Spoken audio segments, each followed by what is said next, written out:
Welcome to the EPICUR Center for International Teaching and Learning's area, Let's Connect. Here, you can exchange ideas and experiences with educators within and beyond your university and the EPICUR Alliance. Introduce yourself and find others with similar interest in our Who is Who.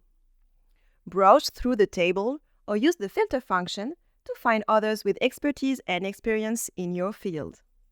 A great way to connect and build contact within our EPICUR community of practice in teaching and learning. Under Community Events, you can find upcoming events such as talks, roundtables, workshops, conferences, and other meetings.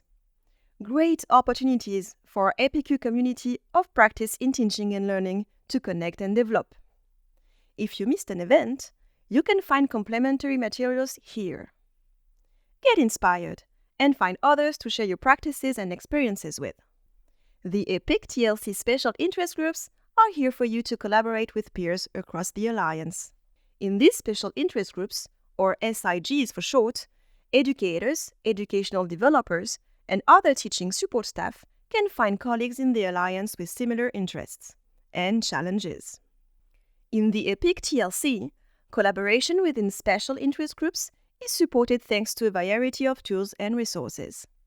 You can up and download documents, share web links, and document meetings. Every SIG is also equipped with a big blue button meeting room for easy access to online meetings, as well as a discussion forum, email option, and another pad for asynchronous exchange. Browse the SIGs to find support and exchange within the community. If you'd like to discuss other subjects, you can add them to the SIG's wishlist. The collaborative teaching spaces are here to support teachers across the Alliance in their joint teaching and learning endeavors. Using your own collaborative teaching practice space with your colleagues, you can avoid potentially tedious sending back and forth of emails and materials, not knowing which version is up to date, or what your colleagues have worked on in the meantime. Every collaborative teaching space is equipped with tools to collaboratively design documents and presentations, a meeting room, or up and download opportunities for materials. A discussion forum and an Etherpad are also available for asynchronous exchanges. Use the EPICUR Center for International Teaching and Learning to find, meet, and collaborate with colleagues in our border-crossing community of practice. Let's connect.